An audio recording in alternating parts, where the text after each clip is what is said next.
Losing Sight of the Game, published in the Lethbridge Herald. I imagine some people are getting pretty sick of hearing about Gamergate stuff, but academics just cannot resist saying stupid shit. And of course, it gets reported on and published onto the internet, which means I end up seeing it. This article centers around a professor who gave a lecture in February, which included talking about Gamergate, or at least what she's calling Gamergate. Nina Hunterman, a media and film professor at Boston's Suffolk University, gave a lecture called Playing Like a Girl, Tales of a Feminist Gamer at the University of Lethbridge in February. She shared the history of female gamers drawing from personal experience and gave insight into the internet harassment campaign #Gamergate. A lot of people are talking about Gamergate, Hunterman said. It's a debate, if you want to put it nicely, around video games and women. Women who play them, women who designed them, women who critiqued them, that at times has become very vitriolic, and in some cases, women have felt harassed and threatened potentially in their real life. Wow, we have an academic source now saying that Gamergate is simply, Kotaku, Polygon, the Mary Sue and such, because what she's described as being the Gamergate debate is merely had between those outlets and the strawmen they build. This article doesn't have any quotes from the professor describing the Gamergate side, so I dug into what she's written about it previously. Just in case you had any doubts about this person being a complete Fruit Loop, here's something she wrote about Gamergate in September. Gamergate is not about ethics or about making the industry more transparent. The rhetoric of Gamergate is a co-option of the concerns that women and minorities in the industry have raised for years. The reason Gamergate has struck such a chord now is because, indeed, the industry is changing.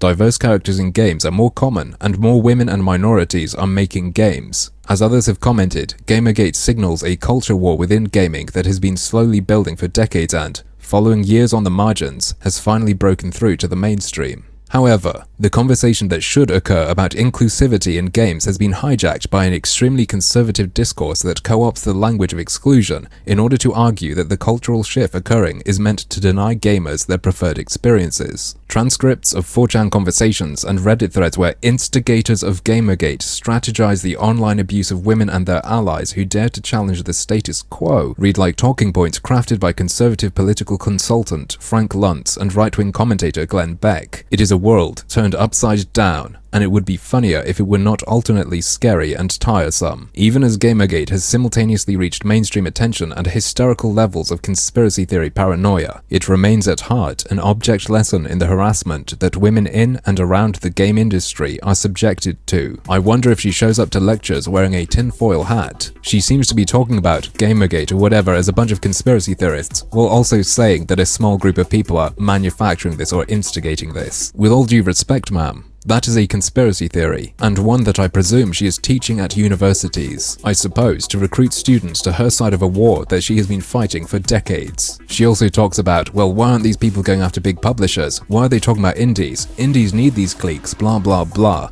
Yes, them needing these cliques is a huge fucking problem because it locks other people out. Tidy up what the public will accept from journalists, and then guess what? It should be the journalists going after these deals with publishers and the manipulation. The people who write about the games industry as a profession rather than Joe Blow. But that's not the point of this. There will be a link to that thing she published alongside someone else. This was written by her and someone else, but there's no, separation as to who wrote what. It's a joint piece. You can go read through that yourself and see what other shit is in there. Back to the article written about her. People think there aren't any women gamers, but actually there are. We have been here a long time, and this is how we've made our way through what has been clearly a male-oriented entertainment form. We've found ways to enjoy and stick with a hobby that has clearly been defined as not for women, she said. Hunterman is a self-identified gamer herself, having played since she was 8 years old. She said it's common to face trash talk while playing online, especially some that is sexual and violent in nature. If you listen to the way male players trash talk each other, it can be violent, but it tends to not include sexual violence. Whereas trash talk I might hear would be along the lines of, "I'm going to rape you 6 ways, she explained. That makes me think of something you'd order at a fancy restaurant. Sir, if I may make a suggestion, the gamer girl raped 6 ways is quite exquisite. But of course, guys online are constantly saying rape. They're saying,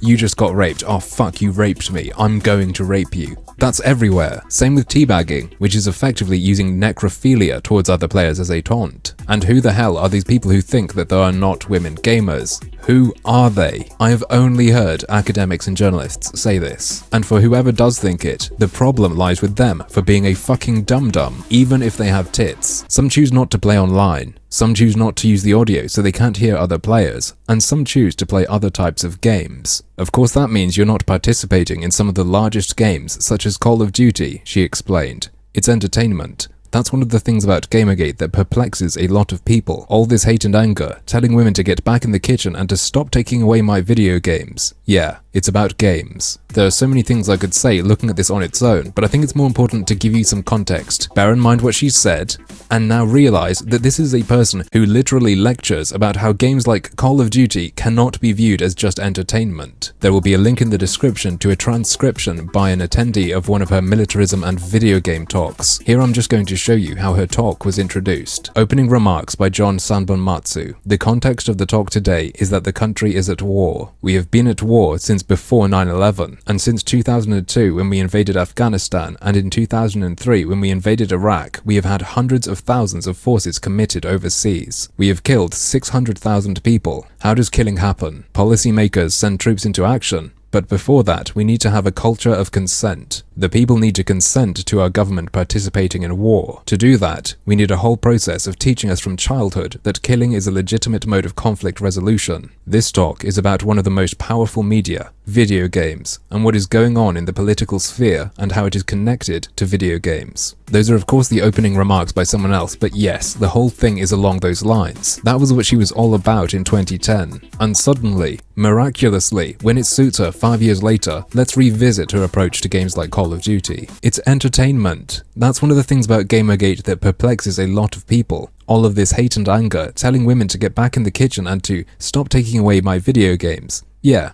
It's about games. I wouldn't trust this person to walk my dog, let alone educate me about the world. It seems obvious to me that this professor is immensely disingenuous and is looking to manipulate. It also looks to me like they have been manipulated themselves. Finally, well-written context, she writes about a piece by Brendan Keogh on September 5th. Now remember, she was promoting this piece before she wrote her own thing about how scary Gamergate is and how it's instigated by this, group of right-wing conservative scary manipulators. Here is a sample of this piece she read and praised. The most recent mutation of this ongoing misogynistic campaign has been the Gamergate hashtag on Twitter, where a broad range of, again, overwhelmingly male, gamers call for integrity and ethics in games journalism. This call for integrity and ethics is simply a veneer for the ongoing hate still being targeted at Sarkeesian, Quinn, and anyone who dares support them. Note that nobody is going after the mainstream games journalism outlets or the big publishers they are caught up with. It's only ever the individual writers and developers with a concern for social justice and diversity. This is not a point that can be made too lightly.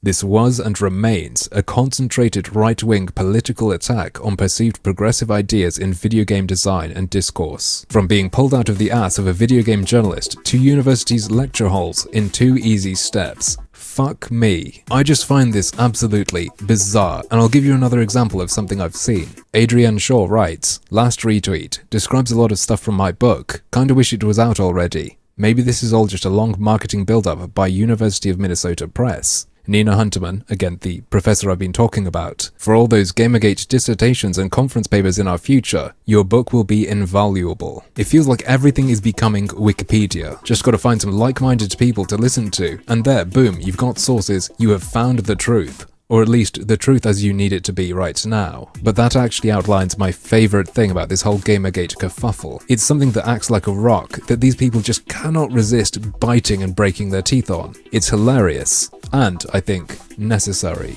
And as long as these people keep masturgating, I'll be happy to keep jabbing them. But, as usual, that's just another one of my harmful opinions.